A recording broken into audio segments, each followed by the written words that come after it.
கலகலவன சிரி கண்ணில் நீர் வர சிரி. மனிதனுடைய தனி சிறப்பே சிந்தனை செய்வது தான் இல்லையா சார்? விலங்கு சிந்தனை செய்யுமா? ஒரு மாடு இப்போ யோசிக்குமா, இன்றைக்கி அடுத்த மாதம் குரு பயிற்சி நமக்கு என்ன ஆக போதோ? மனசு குரங்கு சார். அதை சரியாக வச்சுருந்தா இதே மனசை நம்ம கோயிலாக மாற்ற முடியும். வள்ளலார் சொல்கிறாரு, மனமான ஒரு சிறுவன் மதியான குருவையும் மதித்திடான். எப்படி வாத்தியார பையன் மதிக்காமல் இருக்கிறானோ அது மாதிரி மனசு சிந்திக்கணும் சார். நம்ம மனசு எப்பவுமே சிந்திக்கும். ஆனால் சிந்தனை செய்யும் மனமே என்ன நல்லது சிந்திக்குதான்னு இல்லை. நிறைய பேரை நான் பார்த்துருக்கேன். மோட்டர் பைக்கு போகும்போது பேசிக்கினே போகிறான், ஃபோன் இல்லை, தானாக பேசுகிறான். எல்லாம் நீ தான் முடிவெடுப்பியா? அதாவது ஒய்ஃபுக்கிட்ட சண்டை போடலான்னு நினச்சி சண்டை போட்டால் தோற்றுருவோன்னு முடிவு பண்ணி பைக்லேயே சண்டை போட்டுன்னு போகிறான் சார் தானா. இன்றைக்கும் உப்புமாவா? ஏண்டா யோசிக்கிறதுக்கு வேறு வேலையே இல்லையா? இன்றைக்கும் உப்புமாவா அப்படின்னு வேறு வழி இல்லை சார். எல்லாருக்கும் தான் தெரியுது. அந்த உப்புமாவை கண்டுபிடிச்சி ரவையை கண்டுபிடிச்சவன்னு சார்கிட்ட கேட்கணும். தாங்க முடியல. இல்லை, நல்லதை சிந்திக்கணும். நல்லதை சிந்தித்தா வாழ்க்கை முன்னேறும். நம்ம நிறைய பேருடைய பிரச்சனை என்னென்னா, நம்ம யாருமே நிறைய பேர் நிகழ்காலத்திலேயே இல்லை. சில பேர் கடந்த காலத்தில் இருக்கான், சில பேர் எதிர்காலத்தில் இருக்கான். நிறைய பேர் நான் பார்த்துருக்கேன். நான்லாம் எங்கள் தாத்தா காலத்தில் சார் இந்த தெருவில் 5 வீடு எங்களுது. இப்போ வாடகை வீட்டில் இருக்கிறான். முடிஞ்சு போச்சு, உங்கள் தாத்தாவோட முடிஞ்சு போச்சு. தாத்தா 5 வீடு வச்சுருந்தார். அவர் நிறைய வச்சுருந்ததுனால போச்சு எல்லாம். இவனுக்கு வெறும் வாடகை வீடு தான் வாச்சுது. சில பேர் இருக்கான் சார் எதிர்காலத்தில் இருப்பான். இன்றைக்கி இப்படி இருக்கேன்னு நினச்சிடாதீங்க சார், இன்னொரு 2 வருஷம் நம்ம லெவல்லே வேறு. இதையே 6-7 வருஷமாக சொல்லுங்கிறான் சார். ஆக நிகழ்காலத்தில் வாழணும், சிந்தனை செய்யணும். இப்போ எல்லாருமே நம்ம கூட ட்ராவல் பண்ணுவோன்னு இப்போ நாங்கள் பேசுகிறோம் சார், நீங்கள் எல்லாருமே கவனிக்கிறீங்கன்னு அர்த்தமா? அப்படிலாம் இல்லை, இருக்கீங்க. நிறைய பேர் டைம் பார்ப்பீங்க. சட்னி அரைச்சிருப்பான், இப்போ கிளம்புனா சரியாக இருக்கும், இல்லை சப்பாத்தி ரெடியாக இருக்கும். இருக்கீங்க, அவ்வளோதான். எனக்கு அதெல்லாம் தெரியும். ஒரு ஒரு பெரிய புக்கோட சில்வர் ஜூப்ளி காமராஜ் பவனில் பேசினேன். 1 hour பேசினேன். நான் சென்னைக்குள்ளே இருந்தால் 2 வீலரில் போவேன். காமராஜ் பவனில் பேசிவிட்டு 2 வீலர் எடுக்க வந்தேன். அந்த காமராஜ் பவனில் என்ன பண்ணிட்டாங்க, அந்த புத்தக ஆளுங்க பெரிய கிஃப்ட் ஒன்று கொடுத்துட்டாங்க. இது 5 லிட்டர் குக்கரு. அது இது ஆக்டிவ். அதை நான் முன்னால் வச்சேன். வச்சுட்டு ஒருத்தர் சார் சார் சார்னு ஓடி வர்றாரு. இந்த சில பேர் நம்ம புறப்படும் போது கிட்ட வந்து நல்லா பேசுனீங்க சார் எதோ சொல்லுவாங்க, அந்த மாதிரி தான் வராருன்னு நினச்சேன். கிட்ட வந்து ஏஜென்ட்டுக்கெல்லாம் கிஃப்ட்டு தராங்களா அப்படின்னாரு. அதாவது அவர் என்ன அந்த பத்திரிக்கையோட ஏஜென்ட்டுன்னு நினச்சிக்கினாரு. 1 hour பேசியிருக்கேன் உள்ள. இல்லை அப்போ உங்களுக்கு எப்படி கொடுத்தாங்க அப்படின்னாரு. இல்லை சார் நான் பேசினேன் கொடுத்தாங்க அப்படின்னு. யார்கிட்ட பேசுனீங்க என்ன? நான் இவ்வளோ நேரம் உள்ளே தானே இருந்தானா சார்? உள்ளே இருந்திருக்கான் சார். அவன் 1 hour நான் பேசும்போது உள்ளே இருந்திருக்கான். அவன் நினைப்பு எல்லாம் கிஃப்ட்டு எங்கே கொடுக்குறாங்க. நான் பேசலாம். அவன் திருப்பி கேட்குறான் யார்கிட்ட பேசுனேன்னு. அதாவது நம்ம யார்கிட்டன்னு சொன்னால் அவங்கக்கிட்ட போய் இவன் சண்டை போட்டு வாங்கிறதுக்காக கேட்குறான் யார்கிட்ட பேசுனேன். நம்ம பிரச்சனையே அதுதான். நிறைய பேர் பாருங்கள் சார், நம்மளே யோசித்து பேசுறதே கிடையாது. சில பேர் பேசும்போது அவங்கள பார்த்தா எனக்கு பாவமாக இருக்கும். உதட்டில் வர்றதை பேசுகிறாங்க, யோசித்து பேசுறதே கிடையாது. மூளை சொல்லி பேசுறது இல்லை, உதட்டு. சில பேர் நம்ம ஊரில் எல்லா ஊரில் தான் இருக்கான். யாரை பார்த்தாலும் என்ன பண்ணுறீங்க, எதுக்குடா உனக்கு, போன மாதம் தானே சொன்னேன், எப்போ பார்த்தாலும் சார் என்ன பண்ணுறீங்க. சில பேர் காலையில் நம்மளை பொட்டி கடையில் பார்த்துருப்பான், எப்படி சார் இருக்கீங்க, நல்லா இருக்கும். சாயங்காலம் திருப்பி பார்ப்பான், எப்படி சார் இருக்கீங்க, என்னடா அதுக்குள்ளே டைஃபாய்டு வந்துடுமா, என்ன ஏதாவது பேசணுமா. சிந்திக்காமல் பேசுவதனால தான் நிறைய பிரச்சனை வருது. நிறைய பேருக்கு எதை பேசணும் எங்கே பேசணும்னு தெரியாது சார். ஏன்னா எல்லாம் பேசும்போது சொல்லுவோம் இடம் பொருள் ஏவல் அதெல்லாம் சொல்லுவோம், தெரியாது எங்கே எதை பேசணும். ஏன் கெட்டி மேலே அடிக்கிறோம் தெரியுமா? கல்யாணத்தில் வேறு எந்த சத்தமும் கேட்கக்கூடாது, வெறும் மங்கள சத்தம் தான் கேட்கணும். ஏன்னா நம்ம எங்கே எது பேசுகிறோன்னு தெரியாது. நசமாக போவோன்னு ஓரமாக போயின்னு ஒருத்தன் நிறைய பேருக்கு, பெரியவங்களுக்கும் தெரியல. அதுலேயும் சில இந்த உறவுக்காரங்களாம் இருக்காங்கல்ல, அதுலேயும் 60+, அந்த 60+ஏ அவங்களுக்கு ஒரு பெரிய சுதந்திரம், அறிவுரை யாருக்கு வேணாலும் வழங்கலான்னு. உறவுக்காரன்னா இன்னும் மாட்டோம். கல்யாணத்தில் நடுவில் உட்காருவான் சார். போகிறவரெல்லாம் பிடிச்சி பேச்சு கொடுத்துனுப்பான். ஒரு பொண்ணு அழகா, ஒரு 18 வயசு பொண்ணு ஃபஸ்ட் கிளாஸாக மகிழ்ச்சியாக ட்ரெஸ் பண்ணிட்டு குறுக்க முறுக்க போகுது. இங்கே வா, சரஸ்வதி பொண்ணு தானே நீ? ஆமாம் தாத்தா இருந்துச்சு. உனக்கு செவ்வாய் தோஷம்னு சொன்னாங்களே உங்கள் அம்மா, சரி பண்ணிட்டீங்க. அத்தோடு முடிஞ்சிச்சு. சத்தமாக அந்த பொண்ணு அத்தோடு முடிஞ்சிச்சு. அது அப்படியே ஓடி போய் பிரச்சனை தான். அது எல்லார் எதிர்க்கும் கல்யாணத்தில் தான் கேட்பான். இந்த பையன் போனா வச்சுங்க, டேங்களா சமசம் பையன் தானே நீ? ஆமாம் தாத்தா. 20 அரியர்ஸ் வச்சுருக்கியாமே, முடிஞ்சு போச்சு. அவன் படித்து முடித்தவனை பார்த்தா ஒரு கேள்வி கேட்பானுங்க, வேலை கட்சிச்சா? வேலைக்கு போகிறவனை பார்த்தா ஒரு கேள்வி கேட்பான், இங்கே வா ப்ரமோஷன் எப்போ? இல்லை வச்சுங்க, கல்யாணம் ஆயிடுச்சான்னுவான். ஆயிடுச்சு சார். கல்யாணம் ஆனவனு தெளிவாக கேட்பானுங்க, சார் குழந்த இல்லைன்னு வாங்க. அதாவது மனசாட்சியே இல்லாமல் பேசுகிறது அவங்களாம். ஒரு ஒரு ஒரு மனிதன் குழந்தை கல்யாணம் ஆகி 2 வருஷம் கழித்து குழந்தை இல்லைன்னா அவன் மனசு எவ்வளோ வேதனை இருப்பான்னு புரிஞ்சிக்காதவன் மனுஷனே இல்லை. அவங்ககிட்ட இவன் கேட்பான், சார் ஏன் அப்படின்னா, என்ன ஏன்னு கேட்பான். ஏன்னா ஏதாவது சொன்னான்னா இவன் டாக்டருக்கு பேராக சொல்லுவான், அந்த டாக்டரை பார், இந்த டாக்டரை பார், இல்லைன்னா அந்த கோயிலுக்கு போ, இந்த கோயிலுக்கு போ. அதுக்காக அலையிறான். குழந்தை பிறந்தது வச்சுங்க, குழந்தை பிறந்தது என்ன குழந்தை? ஆம்பளையா? என்ன குழந்தை? பொம்பளையா? வேற என்னடா பிறக்கும்?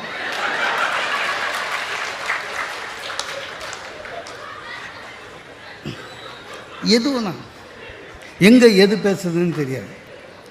பேசுவதற்கு முன்னால் ஒரே ஒரு வினாடி சிந்தியுங்கள்.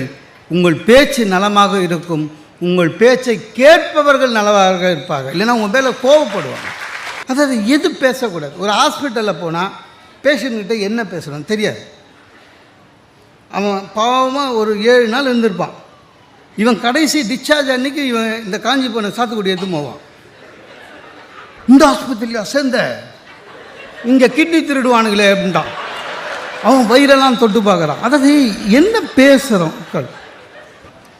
தயவு செய்து அந்த பேசும்போது யோசிங்க. ஆஃபீஸர் கூப்பிட்டா கூட நான்லாம் அப்படி ஏன் ஆஃபீஸரு எனக்கு தெரியும், அவரை நம்மக்கிட்டே கேட்பார், இந்த இந்த இந்த ஆஃபீஸில் என்ன மாதிரி யோக்கியம் உண்டாயா அப்படின்னு நம்மக்கிட்ட. என்னங்க சொல்லுவீங்க? இல்லைன்னு சொல்லணும் நியாயமாக. ஆனால் ஆஃபீஸர் என்ன சொல்லுவீங்க? நான் சொல்லுவேன், உங்களுக்கு தெரியாதா சார்? இப்போ சார் அதாவது எல்லாம் தெரியும் போ, யோசிச்சு பேசு சார். அதே மாதிரி அதிகாரி ஃபோன் பண்ணி ஆர் யூ பிஸி நவ் அப்படின்னா தயவு செஞ்சு முதல்ல எஸ்ன்னு சொல்லிவிடுங்க, அதுக்கப்புறம் யோசிச்சுக்கலாம். நம்ம நிறைய பேர் நாகரீக முறையில் இன்னொன்று இட்ஸ் ஓகே சொல்லுங்கள் சார். அதுவும் அடுத்த கிரேட் இல்லை சார், ரொம்ப பெரிய கிரேட்லேருந்து ஃபோன் வந்து நானும் மாட்டி அவசரப்பட்டிருக்கேன். என் சிஇஓ ஒரு நாள் லைனில் வந்தார். முன்சுந்தரம் ஆர் யூ பிஸினா? நான் சிஇஓவே லைனில் வந்துட்டார்னு குஷியாகி no sir no sir tell me sir come to my room என்னார். போனேன், வச்சான் ஆப்பு. நம்ம கார்ப்பரேட்டு ஆஃபீஸில் டெல்லியிலேருந்து ஒரு 10 ஃபேமிலி வராங்க, எல்லாம் நம்ம போர்ட் ஆஃப் டைரக்டர்ஸு. அவங்க ராமேஸ்வரம் போகணுமா, ஆஃபீஸில் விசாரிச்சிருக்கேன். நம்மளுக்கு பிடிக்காதவன் நிறைய பேர் போனால் அவன் சொல்லிக்கிறான் கோயில் குளம்னா மோகன சுந்தரம் தான். ஏதோ நான் வந்து நாயன்மார்கள் ஒரு மாதிரியும் ஊர் ஊராக போய் பதிகம் பண்ணவனாட்டம் எல்லா கோயிலும் இவருக்கு தான் தெரியும், நமக்கு ஒன்றும் தெரியாது. நம்ம பேசுறதுக்கு போகிறது தான், எல்லா ஸ்டேஷனும் தெரியும்னு என்னை மாட்டி விட்டானுங்க. அன்றைக்கி ரொம்ப அவசரம் சார். ஒன்றும் இல்லை சார், பிஸி இல்லைன்னு சொன்ன ஒரு வார்த்தை 20 பேரை என் தலையில் கட்டிட்டான். 20 பேருக்கும் இங்கிலீஷ் வராது. அவங்களுக்கு எவ்வளோ இங்கிலீஷ் பேசுவாங்களோ அதை விட கம்மியாக நான் ஹிந்தி பேசுவேன். எனக்கு ஹிந்தி வராது. எனக்கு தெரிஞ்சதெல்லாம் பைட்டியே உட்டோ மாலும் நெய். அவங்களுக்கு தமிழே வராது. பிள்ளையார்பட்டிக்கு கூட்டியும் போய் ராமேஸ்வரத்துக்கு கூட்டியும் போய் அவங்கள கெஸ்ட் ஹவுஸில் தங்க வச்சு ஒவ்வொருத்தனுக்கும், அதாவது காது வலிக்கும், வாய் வலிக்கும், என்ன பேசுகிறோம் அவனுக்கு புரியாது, சைகை அபிநயம் எல்லாம். காலையில் போய் குளிக்கணும்னு சொல்லியிருக்க, எல்லாம் இழுத்து போத்துன்னு தூங்குறான். ஒரு கதுவாக தட்டி ஓஷன் மந்திர்கிலியே ஓஷன் ஸ்டானா எல்லாம். அவங்களுக்கு கொஞ்சம் இருக்கணும்ல சார். கடலில் குளிக்க போகிறவன் எப்படி சார் வருவான்? ஏதோ இன்டர்வியூக்கு போகிற மாதிரி வரானுங்க. வாட்சு மோதிரம் அவங்க எல்லாம் வாங்கி, ஷூ வாங்கி, செருப்பு வாங்கி, சாக்ஸை வாங்கி எல்லாத்தையும் வச்சு போய் குளிங்கடா, போய் ஒரு முக்கிட்டு வாங்கடான்னு. அதில் இன்னொரு விசேஷம்னா, ஒருத்தன் கண்ணாடியோடு போயிட்டான். முங்கியதுனா கண்ணாடி போயிடுச்சு. அவன் என்ன பார்த்து கிளாஸ் போகக்கூடாது. அது இன்னொரு யாழ்ப்பாணம் போயிருக்கோம். வா நீங்கள். அப்புறம் ஒரு ஐயரை கூப்பிட்டு இதெல்லாம் பண்ணணும், சங்கல்பம் பண்ணோன்னா ஒரு ஐயரை கூப்பிட்டு இவனுக்கு 10 பேரையும் உட்கார வச்சான். அவர் திருப்பி சொல்லணுன்றது அதுவே சொல்ல தெரியல இவனுங்களுக்கு. நான் சொன்னேன், நான் சொல்கிறேன் அதே மாதிரி சொல்லுங்கன்னு 2 வார்த்தை சொன்னேன் சார். மீதி 4 பேர் யாரோ பிரயாணிங்க 4 பேர் வந்து சார் எங்களுக்கு சேர்த்து செய்யுங்கன்றான். நான் தான் சங்கல்பம் செய்கிற மாதிரி. ரொம்ப கொடுமை சார். அதில் அங்கே உங்களுக்கு தெரியாது, ராமேஸ்வரத்தில் நிறைய புண்ணிய தீர்த்தம்னு கிணறு இருக்கும். அது எந்த காலத்து கிணறோ, ஆன்மீகம் உண்டு வேணும் தான். அதில் சும்மா இப்படி வாங்கி அப்படியே பண்ணோம். இல்லை தள்ள ஒரு ஆள் வந்தவன்ல டம்ளராக ஒவ்வொரு கிணத்துல இருக்கிற தண்ணியை குடித்தான். அதனோட எஃபெக்ட் 2 ஹவர்ஸில் தெரிஞ்சுது. Loose motion. அவனை அங்கே இருக்கிற நர்சிங் ஹோமில் சேர்த்து 2 ஐவியை ஏற்றி, ஐயோ தலைவலிங்க. அந்த போகும்போது ஒரு வார்த்தை சொன்னாங்க, சுக்ரியான்னு. ஓகே அமிச்சிட்ட பிறகு என் சிஇ கூப்பிட்டார். Super, they are very happy. இனிமேல் யாராவது வந்த ஊருனா நீ தான் முடிஞ்சுது. அதெல்லாம் பரவாயில்லைங்க. இது போயிட்டு வர்றதுக்கு 3 நாளுங்க ஆன் டியூட்டி. வீட்டுக்கு வந்தேன். என் ஒய்ஃபு கேட்டாங்க, நம்ம கூட ராமேஸ்வரம் போனோங்க. நான் சொன்னேன், எது ஒன்றா பேசு, அந்த வார்த்தை பேசாது. எனக்கு இந்த ராமேஸ்வரில் கெட்ட வார்த்தை மாதிரி காதில் நோ பண்ணு. அதுக்கு என் ஒய்ஃப் சொல்கிறா, ஊரில் இருக்கிற யார் ஒய்ஃபையோ இட்டுன்னு போகிறீங்க, என்ன இட்டு போங்க. நான் செஞ்ச ஒரே தப்புன்னா, பிஸியா? No sir. உதவி செய்கிறோம். நிறைய பேர் உதவி செய்கிறேன்னு மாட்டிப்பான் பார்த்துக்கிறீங்களா? எதுக்குன்னா, சிந்தனை முக்கியம். ஒரு வினாடி சிந்திச்சினாலே போதும் சார். உங்களுடைய செயல் பேச்சு எல்லாமே சரியாகி வாழ்க்கை பிரகாசமாகும். ஒருத்தரை உதவி செய்யணுமா? வள்ளுவன் சொல்லியிருக்கான் சார், நன்றாற்றலும் தவறு உண்டு, அவரவர் பண்பறிந்த ஆற்றாக்கடை. இல்லை, நான்லாம் ஏதாவது சேவை செய்யணும்னு நினச்சி இந்த செங்கல்பட்டு மதுராந்தகத்துக்கு நடுவில் ஒரு ஆதரவற்ற முதியோர் இல்லம் இருக்குது. உண்மையிலேயே ஆதரவற்றவர். அவங்களுக்கு பசங்க யாரும் கிடையாது. எப்படியும் ஒரு 80 பேர் இருப்பாங்க. எல்லாம் 65+ தான். அந்த நம்மளால் முடிஞ்சது மாதம் கேஷ் கொடுக்க முடியாது. அதனால் நான் என்ன பண்ணுவேன், எப்போவுமே இந்த சனி ஞாயிறெல்லாம் நமக்கு கூட்டம் இருக்கும். கூட்டம் இல்லாத சனி ஞாயிறு இருந்ததுன்னா நானே என் சொந்த செலவில் கார் பெட்ரோல் போட்டுன்னு அங்கே போய் அந்த பெரியவங்களெல்லாம் உட்கார வச்சு ஒரு 1 hour பேசுவேன். சிரிப்பாங்க. என்னால் முடிஞ்ச சேவை அவ்வளோதான். நீங்கள் நம்ப மாட்டீங்க, கொரோனா காலத்தில் பாஸ் வாங்கிட்டு போய் பேசியிருக்கேன். என்னால் முடிஞ்ச சேவை அவ்வளோதான். நல்லா தான் போயிட்டு இருந்தது. அங்கே ஒன்றும் கிடைக்காது. அவங்களாம் ஆசீர்வாதம் பண்ணுவாங்க, வாங்கிட்டு வந்துடணும். பேமெண்ட் கிடையாது, ஒன்றும் இல்லை, சேவை. ஒரு 4 மாதம் முன்னாடி போனேன், பேசுகிறேன். ஒரு பெரியவர் கூப்பிட்டார். போனேன், தலையில் கை வச்சார். நல்லா அவர், நீ வர அன்றைக்கி ரொம்ப நாங்கள் சந்தோஷமாக இருக்கோம். நீ போயிடுவல்ல, போயிட்ட பிறகு நீ என்ன சொன்னியோ அதெல்லாம் நாங்கள் சொல்லி சிரிச்சுப்போம், ரொம்ப சந்தோஷம் அப்படின்னாரு. ரொம்ப நன்றிங்க ஐயான்னு. அடுத்தது சொன்னார், ஆனால் உங்கள்கிட்ட ஒரு கெட்ட பழக்கம் அப்படின்னாரு. என்னங்க ஐயான்னு? இல்லை, நீ உன் இஷ்டப்பட்டு வர, இஷ்டப்பட்ட நாள் வர, நீ பேசாமல் எங்களுடைய தங்கிடு. சார் ஆதரவற்ற முதியோர் இல்லம் சார். நீ எங்களோட தங்கிடு. அந்த காப்பாளர்கிட்ட போனேன். மாதம் மாதம் என்னால் முடிஞ்ச பணம் கொடுத்துட்றேன். இனிமேல் இந்த பக்கம் வரமாட்டேன். இவனுங்க கண்டிப்பாக எனக்கு அட்மிஷன் போட்டுருவாங்க போல. நல்லது செஞ்சால் கூட பிரச்சனை வர சார். நான் இன்னொரு இதில் ரொம்ப பெருசாக மாட்டியிருக்கேன். இந்த ஸ்கூட்டரில் மெட்ராஸில் எத்ராஜ் காலேஜ் தெரியும்ல, அது மவுண்ட் ரோட்லேருந்து லெஃப்ட் எடுத்து எத்ராஜ் வழியாக போகிறேன். எக்மோர் போகணும். அப்போ பார்த்தா ஒரு பொண்ணு காலேஜ் கேர்ள் என் கண் எதிர்க்க ஒருத்தன் பைக்கில் அந்த ஹேண்ட்பேக்கை பிடின்னு போகிறான். பைக்கில் போயிட்டான். அப்புறம் அங்கிள் என்னம்மா பேக்கை பிடின்னு போயிட்டான் அங்கிள். ரொம்ப பாவமாக இருந்தது. Second year படிக்குதான்.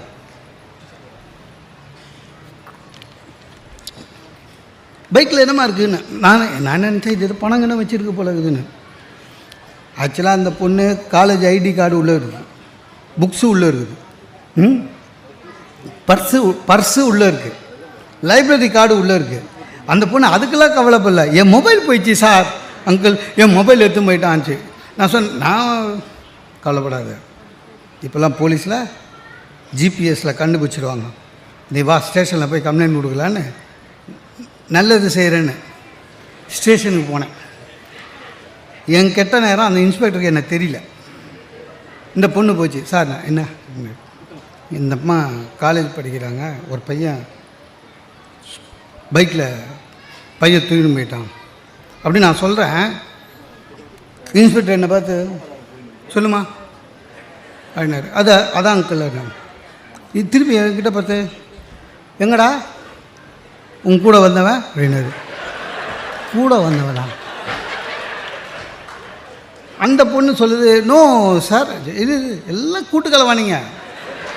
2 பயப்பில் வருவான், ஒருத்தன் பையன் தூக்குவான், இன்னொருத்தன் கூடவே இருந்து அங்கே என்ன நடக்குதுன்னு பார்த்துட்டு அவனுக்கு இன்ஃபர்மேஷன் கொடுப்பான், அப்புறம் போய் பிரிச்சுப்பானுங்கண்ணா. சார் அவ்வளோ நேரம் பேக்கெட்டில் ஸ்டைலாக கை விட்டுருந்தான் சார். அவர் இதை சொன்னவொன்னு கை கட்டிட்டார். அரை ஆச்சு சார்.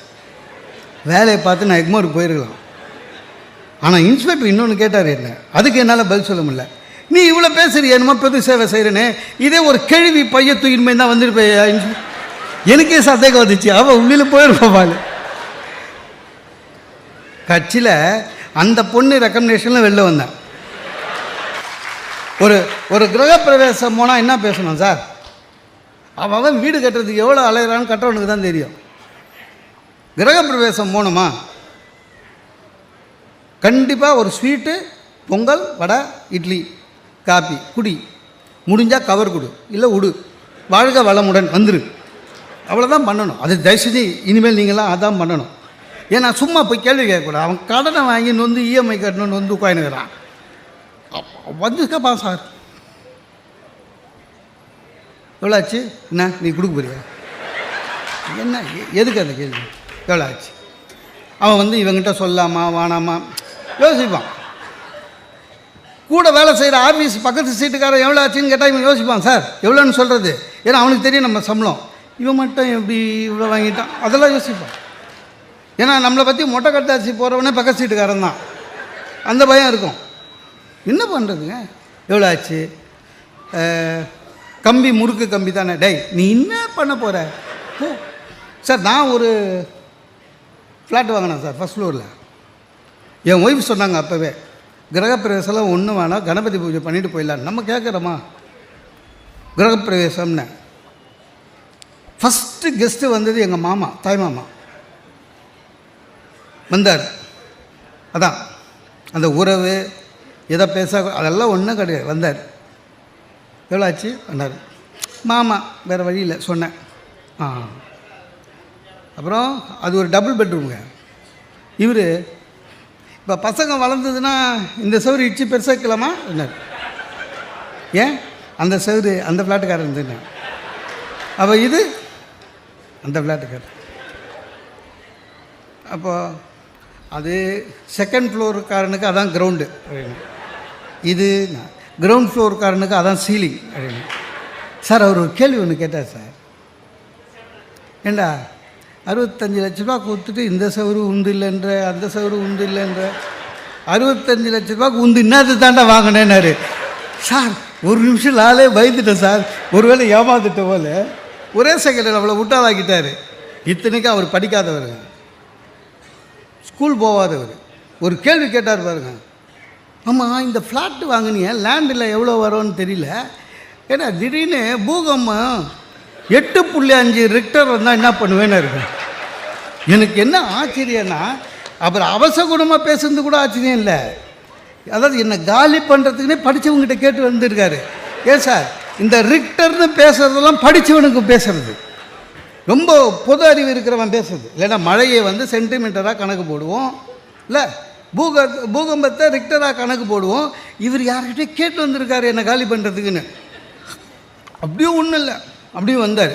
சார் என்னோடய ஃப்ளாட்டு கட்டின இன்ஜினியர் கும்பிடணும் சார். சாதாரணமாக லிஃப்ட்டை விட்டு இறங்குனா ஒரே சமமாக தான் தரம் இருக்கும். ஆனால் எங்கள் இன்ஜினியரு ஒரு நல்லது சும்மா கலையாக பண்ணணுன்னு ஒவ்வொரு ஃப்ளாட்டுக்கும் ஒரு வாசப்படி மாதிரி வச்சார், குட்டி வாசப்படி 1 2. இங்கே வந்து நின்ட்டார். டேய் இந்த ஃப்ளாட்டு வாஸ்துவில் கட்டினதா அப்படின்னாரு. ஆமாண்ணே. இல்லையே. இவர் ஏமாம்மாண்ணே. இல்லை இல்லை சீன வாஸ்துபடி இது தப்புன்னாரு. நான் சொன்னேன், நான் என்ன பீச்சிங்லையா கட்டியிருக்கிறேன். அதை விட சொன்னார், அதுக்கு இல்லைடா, எப்போவுமே படிக்கட்டுன்றது லாபம் நஷ்டம் லாபம் அப்படி தான் இருக்கணும் வாஸ்துப்படி. உன் வீடு வந்து லாபம் நஷ்டம்னு இருக்குது, அதனால் எல்லாம் கிரகப்பிரவேச அன்றைக்கி பேசுகிறான். என் ஒய்ஃபு பயந்து சொல்கிறா, எங்கள் படிக்கட்டு இன்றைக்கே இடிச்சிடலாமான்னு. எது கிரகப்பிரவேசம் இன்றைக்கே இடிச்சிடலாமான்னா. நான் சொன்னேன் இடிக்காதேன்னு. நம்ப மாட்டேங்க சார், அதனால் சொல்லிட்டு போயிட்டார். அது பொய்யோ கையோ, ஆனால் லிஃப்ட்டை விட்டு என் ஃப்ளோரில் இறங்கினோடனே எங்கள் மாமா தான் ஞாபகம் வருவார். லாபம் நஷ்டம் லாபம் நஷ்டம். இடிக்கவும் இல்லை, மனசு வர மாட்டேது இடிக்கிறதுக்கு. இப்போ ஒன்றும் இல்லைங்க, நான் போய் படிக்கட்டுக்கிட்டு நிற்பேன், மாமா ஞாபகத்துக்கு வருவார். எதுக்கு பிரச்சனை, ஒரே தவு கங்காரு மாதிரி எக்ஸசைஸுக்கு எக்ஸசைஸாக ஆச்சு இல்லையா, சரியாக போச்சு. அதே மாதிரி வாக்குறுதி கொடுக்குறீங்களா, ஜாகிரதையாக கொடுக்கணும். அது யாராக இருந்தாலும் சார், ஒருத்தருக்கு ப்ராமிஸ் பண்ணும்போது யோசிங்க. உடனே உணர்ச்சி வசப்பட்டு நான் இருக்கேன் காப்பாற்றுறேன் அப்படின்னா ஒரு 500 ரூபா கொடுக்கணும். உணர்ச்சி வசப்பட்டு வீட்லேயே என் பையன் சின்ன பையனாக இருக்கும்போதெல்லாம் ஒரு 7 வயசு வீட்டுக்கு வந்தோன்னா ஒய்ஃபு ரொம்ப டென்ஷனாக இருப்பாங்க. என்னென்ன சமையல் பண்ணணும், இது பண்ணணும், அது பண்ணணும், குழந்தைய பார்த்துக்கணும். ஒரு ஆள் எவ்வளோ வேலையை பார்த்துக்குது. நானும் யோசித்தேன் ஒரு நாள், சிச்சி பாவம், சமையல் பண்ணணும், துணி துவைக்கணும், எல்லாம் பண்ணுறாங்க, குழந்தையும் பார்த்துக்கிறாங்கன்னு. ஆனால் சிந்திக்காமல் என்ன பண்ண, ஒரு வாக்குறுதி கொடுத்தேன். என்னென்னு, நான் 5 மணிக்கு ஆஃபீஸ்லேருந்து வரேன்ல, குழந்தைய அதுக்கப்புறம் நான் பார்த்துக்கிறேன்னு. ஃபினிஷ்ட். அப்புறம் தான் சார் தீவிர புலன் விசாரணையில் உண்மைலாம் தெரிஞ்சுது. என்னென்னா இவங்க செய்கிற வேலையிலலாம் அவன் தூங்கிடுறான் சார். அவன் தூங்கி 5 மணிக்கு ஃப்ரெஷ்ஷாக வாழ்த்தனம் காமிக்கிறதுக்கு ரெடி ஆகலாம் பாரு, அப்போ தான் நம்மக்கிட்ட வரான். இவங்க 5 மணிக்கு டிவி கிட்டே போயிடுறாங்க. அவனை தூங்க வச்சிருது மத்தியானம் நல்லா ஃப்ரெஷ்ஷாக. அவன் நல்லா தூங்கிட்டு பிரிஸ்காக இருக்கான் வாழ்த்தனம் பண்ணுறதுக்கு. சோஃபா மேலே ஏறுவான், எஸ்கிமோ மாதிரி நடப்பான், அந்த மார்க்கர் எடுத்து செவரு ஃபுல்லாக கிறுக்குவான். அது இல்லாமல் இன்னொரு பிரச்சனை, தூக்கி வச்சுக்கணும் அவனை. நம்ம குழந்தை தான், ஆனால் ஒரு 8 கிலோ தூக்க முடியல, தூக்கி வச்சுக்கணும். அதில் இன்னொரு பிரச்சனைனா தூக்கி வச்சுன்னு வீட்டிலே இருக்கணும். நான் அப்படி தூக்கி வச்சுன்னு எதிர்க்கு போய் அந்த ஆண்டி வர்றா டாட்டா சொல்லு ஆண்டிக்கு. ஒரு ரிலேஷன்ஷிப்புக்கு நம்ம லெவலில் ஒரு பிஆர் பண்ணுவேன். ஆண்டி பேர் ஆண்டிக்கு டாட்டா சொல்லு, ஆண்டிக்கு டாட்டா சொல்லு.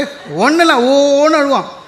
ஏன்டானா அவனுக்கு வந்துல இடுப்பு என் இடுப்பில் இருக்கணுங்க, ஆனால் அவங்க அம்மா கிட்டே நின்றுங்கன்னா அவங்க அம்மா மூஞ்சியே பார்க்கணும். அவனுக்கு அது அம்மா பிடிக்குது.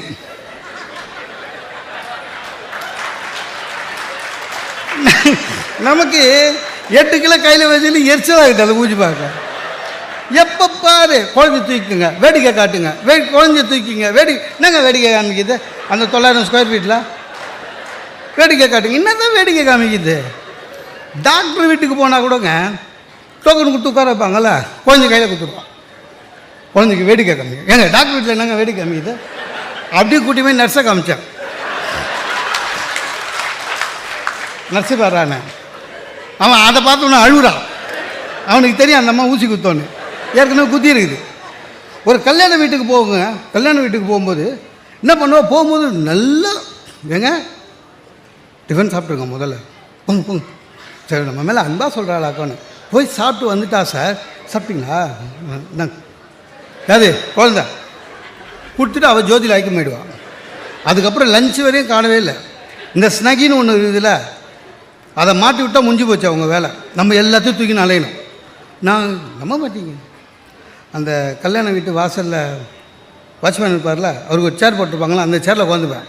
வாழைத்தண்டு அந்த இதெல்லாம். ஒரு கேள்வி வந்து, இது யார் அப்படின்ச்சு. பையன் அழகாக இருக்கான் அப்படின்னு சொல்லிட்டு சொல்லுது, அம்மா மாதிரியே அப்படின்ட்டு போகுது. அதான் ஆளாளுக்கு கிண்டல் பண்ணுறது. ஒன்றும் வாக்குறுதி கொடுத்தா அது தெளிவாக இருக்கணும். நீங்கள் கொடுத்தது உணர்ச்சி வசப்பட்டு கொடுத்தா மாட்டினீங்க. அறிவுபூர்வமாக எந்த வாக்குறுதியும் கொடுங்க, நீங்கள் வாழ்க்கையில் ஜெயிச்சிருவீங்க. அதான் உண்மை. சரி, என்ன பேசுனாலும் உங்கள் குடும்பத்தில் பேசுனா கூட சிந்திச்சு பேசணும். ஒய்ஃபுக்கிட்டே பேசுனா கூட லொடலோடன்னு உளரக்கூடாது. ஹஸ்பண்டுக்கிட்ட பேசினாலும் லொடலோடன்னு உளரக்கூடாது. இது பேசினா இவர் இப்படி புரிஞ்சுப்பாருன்னு நம்மளுக்கு தெரியணும். ஒய்ஃப் வந்து இப்படி பேசினா அவங்க அப்படி தான் புரிஞ்சுப்பாங்கன்னு நமக்கு தெரியணும். என்ன ஒன்று, கல்யாணம் முதல் வருஷம் ட்ரைனிங் பீரியட் மாதிரி, அப்புறம் தெரிஞ்சுப்போம். இப்போ நம்ம ஒய்ஃப் நின்னாலே நம்மளுக்கு தெரியுதில்ல எதுக்கு நிற்கிறான்னு. அதில் ஒரு ஆராய்ச்சி தான். சரியா? ஒன்றும் இல்லைங்க, இந்த கொரோனா காலம் வந்தது சார் கூட சொன்னார், வீட்டில் மாட்டி செத்து சுண்ணாமானம் இல்லை, இன்னும் இருந்தாலும் ஆஃபீஸுக்கு போகிற மாதிரி வராது சார். 10 மணி நேரம் நிம்மதி. உங்கள் அம்மா சரியில்லை, உங்கள் ஒய்ஃப் சரியில்லை, இந்த 2 பிரச்சனையும் இல்லை. 10 ஹவர் ஆஃபீஸுக்கு போனோமா, டெலிஃபோன் ஆப்ரேட்டரை பார்த்தோமா, டைப்பிஸ்ட்டை பார்த்தோமா, நிம்மதியாக வேலை செஞ்சோமா, வந்து முடிஞ்சிச்சு. இந்த வீட்டுக்குள்ளே அந்த கொரோனா காலத்தில் ஐயோ அப்பா எவ்வளோ கஷ்டம் சார். என்ன கேள்வி வரோன்னே தெரியாதுங்க. திடீர்னு ஒரு நாள் என் ஒய்ஃபு கேட்குறா, உங்கள் ஆஃபீஸில் சுமாராக எவ்வளோ லேடிஸு அப்படின்னா. என்னன்னு சொல்லுவீங்க? 67. எடுத்தவொன்னே சொன்னோம்னா முடிஞ்சு போச்சுன்னு அர்த்தம். 67 பேர் சொன்னவொடனே டான்னு சொல்கிற அப்படின்வாங்க. யோசிக்கணும். நான் சொன்னேன், என் ஆஃபீஸில் எல்லாமே சுமாராக தான் இருப்பாங்க அப்படின்னு. இல்லை எத்தனை லேடிஸ். ஆக்சுவலாக அவளுக்கு தெரியாது, அவ்வளோ பேர் ஜாதகமும் நம்மளுக்கு தெரியும்னு. தெரிலம்மா, ஒரு 7-8 பேர் இருக்கும். என் செக்ஷனில் 7 பேர், அவ்வளோதான். ரொம்ப கஷ்டம். அழகாக சார் யோசிக்கணும் சார். ஒரு பாராட்டுறதா இருந்தால் கூட யோசிக்கணும். இல்லாதது பொல்லாத பாராட்டினா மாட்டிக்குவோம் இல்லை. இப்போ சீரியல் பார்க்குறாங்க லேடிஸு, பார்க்காதீங்கன்னு சொன்னோம், கேட்க போகிறதில்ல, அதனால் விட்டேன். ஏன்னா நம்ம வீட்டிலே கேட்கல, என்ன நேரம் பாரு சீரியல் தான். எனக்கு என்னமோ அந்த சீரியல் ஓடிச்சுனாலே பிபி வரும் எனக்கு. நான் வீட்டுக்கு போகிறேன், ஒய்ஃப் சீரியல் பார்த்துன்னுக்குறாங்க. நான் என்ன பண்ணேன், ஆஃபீஸ்லேருந்து வரவே பாராட்டுவோம் அப்படி, எல்லாருக்கும் ஒரு இடர் வரும்ல, பாராட்டலாமே ஒய்ஃப்ன்ட்டு அப்படி சீரியலை பார்த்தா அதில் ஒரு 60+ ஒரு ஆள் சவுப்பாக ஏதோ சீரியலில் நடிச்சுன்னுக்கிறார். ஆக்சுவலாக அவரை பார்த்தா எங்கள் மாமனார் மாதிரி இருந்தது. சரி ஒய்ஃபை பாராட்டுவோமேனு அவங்களுக்கு மகிழ்ச்சி வரலாம், அப்பாவை பற்றி பெருமையாக சொன்னேன். அதனால் டேய் அது உங்கள் அப்பா மாதிரியே இல்லை அப்படின்னா. அவள் மகிழ்ச்சி அடைவான்னு நினச்சேன் சார், உல்ட்டாவாயிடுச்சு. உங்கள் அப்பா மாதிரி இல்லைண்ணே, திடீர்னு என் ஒய்ஃபு பேய் பூச்சா மாதிரி இருந்தா. அப்போ எங்கள் அப்பா நான் பைத்தியமா அப்படின்னா. அந்த சீரியல் அந்த கேரக்டர் பைத்தியமா சார், எனக்கு தெரியாது. எங்கள் அப்பா பைத்தியமா, ஆக்சுவலாக அவர் உண்மையிலே பைத்தியமானா மாட்டிச்சு. அதாவது சிந்திக்காமல் பாராட்டுறேன்னு போய் 2 நாள் ஆச்சு சண்டை முடிக்கிறதுக்கு. எல்லாமே அப்படி தான். சிந்தனை செய்யணும் சார், எதுவாக இருந்தாலும் சரி. நீங்கள் யாருக்கிட்டே அது பேசும்போது மைண்டில் ரெடி பண்ணி பேசுனீங்க வச்சுக்கலாம், ஈஸியாக தப்பிச்சிடலாம் எந்த பிரச்சனையாக இருந்தாலும் சரி, இன்க்ளூடிங் ஹஸ்பண்ட் அண்ட் ஒய்ஃப். இந்த கேள்விக்கு இவர் இப்படி தான் பதில் சொல்லுவார் வீட்டுக்காரு, தெரிஞ்சுன்னு கேள்வி கேட்கலாம். இல்லை இந்த கேள்வி வரும்போது இதை சொன்னால் சரியாயிடும், எனக்கு தெரியும், நம்ம அந்த மாதிரி பண்ணியிருக்கோம் சார். இந்த நம்ம மோடி அரசாங்கம் வர்றதுக்கு முன்னால் காங்கிரஸ் இருந்ததில்லை, அப்போ கடைசியாக கிருஷ்ணா தீரத்துன்னு ஒரு மந்திரி இருந்தார். அவர் மகளிர் நல வாரியம். அவர் என்ன பண்ணாருங்க, கடைசி 6 மாதத்தில் ஒரு நாள் சென்னைக்கு வரும்போது சொன்னார் நிருபர்கள்கிட்ட, நாங்கள் மீண்டும் ஆட்சிக்கு வந்தால் ஹவுஸ் ஒய்ஃப், ஹோம் மேக்கர், வேலைக்கு போகாமல் வீடை பார்த்துட்டு கொஞ்சம் அமைதியாக இருக்காங்கல்ல அவங்களுக்கு ஹஸ்பண்டுங்கெல்லாம் சம்பளம் கொடுக்கணும், சட்டம் எடுத்து கொண்டு வரப்படும் அப்படின்னு சொல்லிட்டு அவர் டெல்லி போயிட்டார். பேப்பரில் போட்டான்.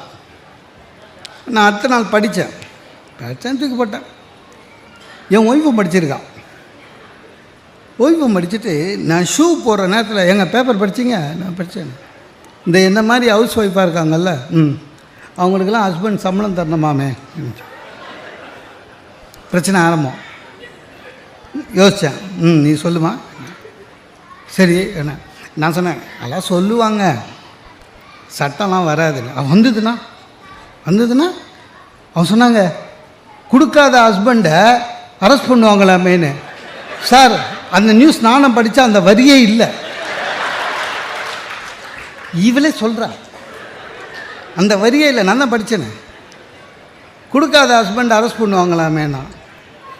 அப்புறம் பார்த்தா இது சரியாக வராது, இதுக்கு ஒரு ஃபுல் ஸ்டாப் வைக்கணும். அதான் சிந்தனை. நம்மளால் முடிஞ்ச அளவுக்கு. சார் நம்ம என்ன 7 அண்டங்கள் எப்படி இருக்கிறது, இன்னும் 20 வருடத்தில் எப்படி உலகம் மாற்ற போயிருக்கிறது, நாகரிகத்தின் மாற்றம் என்ன, பண்பாட்டின் மாற்றம் என்ன, இதெல்லாம் எதுக்கு சார்? குடும்பத்தை ஒழுங்காக நடத்துவோம். நம்ம குடும்பம் ஒழுங்காக இருந்தாலே அதுவே போதும். உலக கவலை அப்புறம். நான் என்ன பண்ணேன், சரி இது எப்படியே சரி வராது, சொல்லுமா. இல்லைங்க சட்டம்னு வந்தால், நான் சொன்னேன் சட்டம்னு வந்தால் குத்தணும். இல்லை அதுக்கு இல்லைங்க, சம்பளம்னு குத்திங்கன்னா பிஎஃப்லாம் பிடிப்பீங்களா அப்படின்னா. எனக்கு என்ன பயம்னா, பட்டிமன்றம் பேசிட்டு லேட்டாக போனால் சாம்பார்லாம் சூடு வச்சு போடுறா, அதுக்கெல்லாம் ஓவர் டைம் எழுதுவாளோன்னு பயமாக இருந்தது. அப்புறம் சொன்னேன் எல்லாம் உண்டு, லீவுங்க எல்லாம் போனஸே உண்டு. ஆனால் ஒன்று, சம்பளம்னு வாங்கிட்டீங்கன்னா நீ ஸ்டாஃபு இல்லை, இதுவரையும் நீ சமைக்கத்தான் நான் தர்மத்துக்கு சாப்பிட்டுக்கிறேன். சம்பளம் கொடுத்த பிறகு சமையல் நல்லா இல்லைன்னா சஸ்பெண்ட் பண்ணுவேன், என்கொயரி வச்சு டிஸ்மிஸ் பண்ணி புது அப்பாயின்மெண்ட் போட்டுருவேன், பரவாயில்லையான்னு.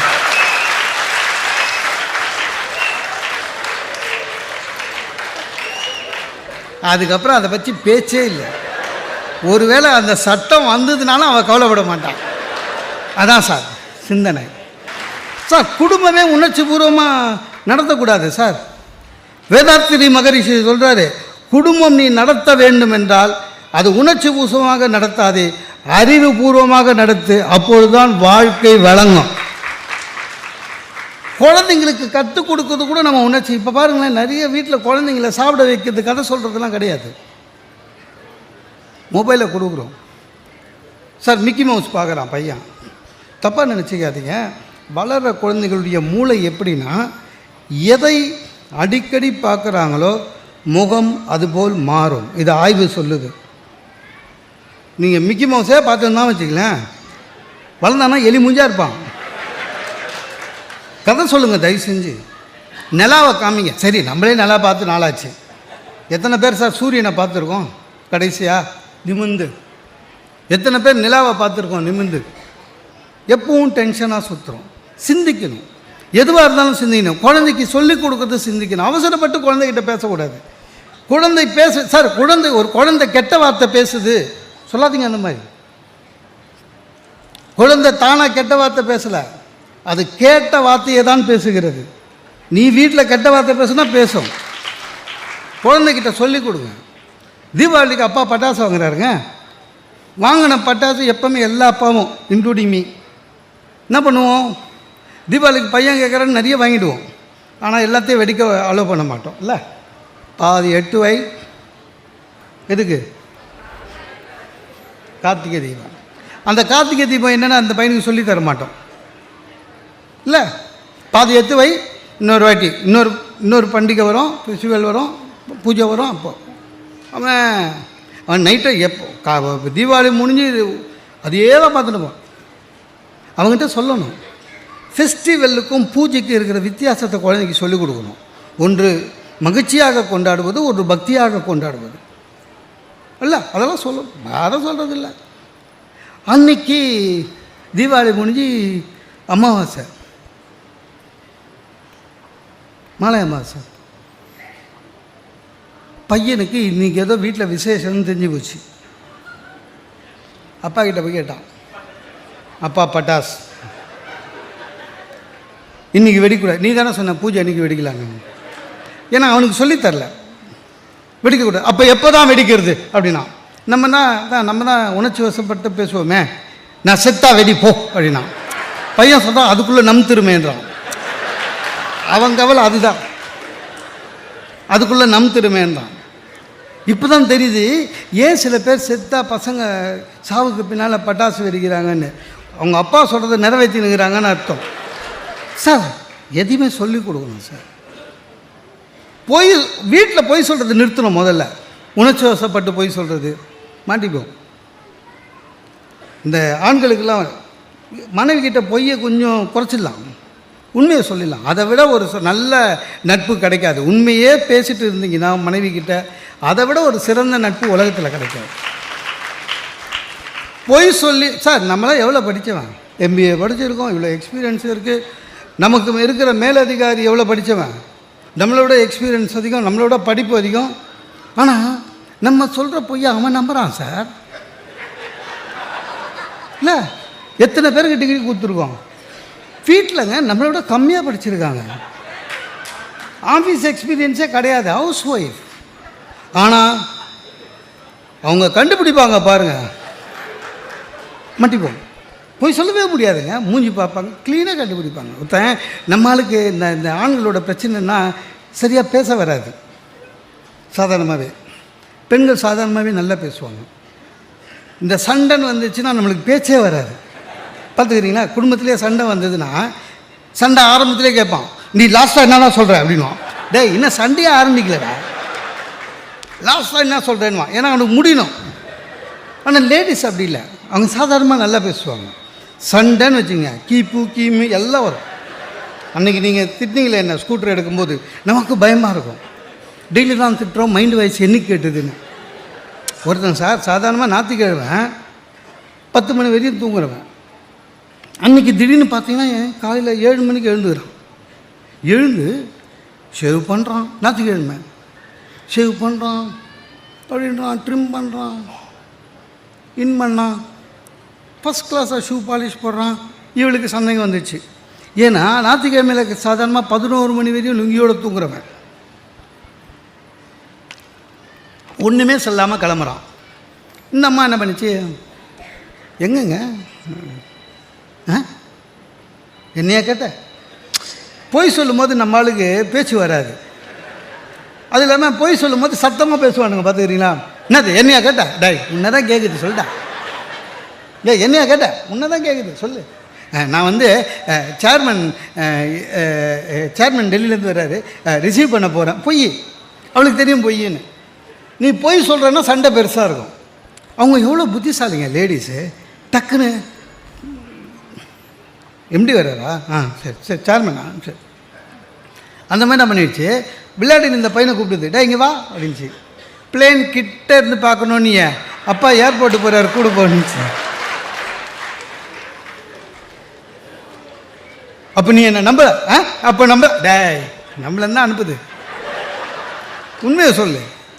எதுவாக இருந்தாலும் சரி, எதுவாக இருந்தாலும் சரி, நீங்கள் உணர்ச்சி வசப்பட்டு பேச ஆரம்பிக்கும் பொழுதே வாழ்க்கை தோல்வியில் ஆரம்பிக்கும். எது பேசுவதனாலும் கொஞ்சம் சிந்தித்து பேசுங்க. சிந்தித்து பேசினால் தெளிவு பிறக்கும். உங்களுக்கும் சரி, கேட்குறவங்களுக்கும் சரி. ஒரு செயலை செய்யும் போது சிந்திங்கள். சார் ரோடு ஆக்சிடெண்ட் எதனால் ஆகுது? ஒரு நிமிஷம் உணர்ச்சி வசப்படுறது. ரோடு ஆக்சிடெண்ட் எதனால் ஆகுது? ஒரு நிமிஷம் உணர்ச்சி வசப்படுறது. ஒரு நிமிஷம் சிந்திங்க. எனக்கு ரொம்ப கவலையாக இருக்குது சார். ரயில்வேன்றது அது அவனோட சொத்து சார். போனால் போதுன்னு நம்மளை பர்மிஷன் பண்ணுறான், கிராஸ் பண்ணிக்கோன்னு. இல்லை உண்மையிலேயே it is the property belongs to the railway. அவன் விலை கொடுத்து வாங்கியிருக்கான். மக்களோட நன்மைக்காக போனால் போதுன்னு நம்மளை விட்றான். நீங்கள் பாருங்கள், சிக்னல் இல்லாத ரயில்வேவை பாருங்கள் தயவு செஞ்சு. அந்த இவ்வளோ பெருசு இரும்புங்க போட்டிருப்பாங்கல்ல, கை தூக்கி விடுமே, அந்த இரும்பு பாருங்கள் வளைஞ்சிருக்கும். ஏன் நம்ம ஆளுங்க நுழைஞ்சே வளைஞ்சிருச்சு. அத்த இரும்பு எத்தனை பேர் போயிருப்போம், எத்தனை ஆக்சிடெண்ட், செல்ஃபோன் பேசினே போய் எத்தனை ஆக்சிடெண்ட். அது எல்லாமே பார்த்திங்கன்னா எது பேஸ்? அடிப்படை உணர்ச்சி வசப்படுவது, சிந்திக்காமல் இருப்பது. நாட்டில் இவ்வளோ தற்கொலை, உணர்ச்சி வசப்படுவது, சிந்திக்காமல் செயல்படுவது. ஒரு நிமிஷம் சிந்திச்சு பாருங்கள், உண்மை விளையும். ஒன்றும் கஷ்டம்தான், வேறு வழி கிடையாது. இல்லை சிந்திச்சோம்னா யார் வீட்டு முன்னாலேயோ நம்ம பைக்கை விடுவோமா சார்? இல்லை, யார் வீட்டு முன்னாடியோ அவன் பயந்து போய் போர்டு வச்சுக்கிறான், கேட்டின் முன் வண்டியை நிறுத்தாதீர்கள். அதை விட சிரிப்பு, அவன் வைக்கலைனாலும் சென்னை சில்க்கு, போத்தி சில்க்கு, சரவணா, ஜிஆர்டி அவன் போர்டு வைக்கிறான். என்னென்ன வண்டி கேட்டின் முன் வண்டியை நிறுத்தாதீர்கள், சென்னை சில்க். அன்றைக்கி என் வீட்டில் அது மாதிரி நிறைய வச்சுங்க, என் பேரை எடுத்துட்டானுங்க, இவனும் அவன் பேர் வச்சுட்டு போயிட்டான். இல்லை உண்மை. ஆக எல்லா செயல்களையும் உணர்ச்சி வசப்பட்டு செய்கிறோம், அதனால் வாழ்வில் கஷ்டப்படுகிறோம். எது செய்வதானாலும் சரி, எதை நீங்கள் பேசுவதானாலும் சரி, ஒரு வினாடி சிந்தியுங்கள். சிந்தனை செய்கின்ற மனவு வாழ்க்கையில் மேன்மை அடையும் என்று கூறி வாய்ப்புக்கு நன்றி பாராட்டி விடுகிறேன். இந்த வீடியோ உங்களுக்கு பிடிச்சிருந்தா லைக் பண்ணுங்க, கமெண்ட் பண்ணுங்க, ஷேர் பண்ணுங்க. மறக்காம நம்ம சேனலை சப்ஸ்கிரைப் பண்ணிடுங்க. மீண்டும் ஒரு காணொளியில் சந்திப்போம். நன்றி நண்பர்களே.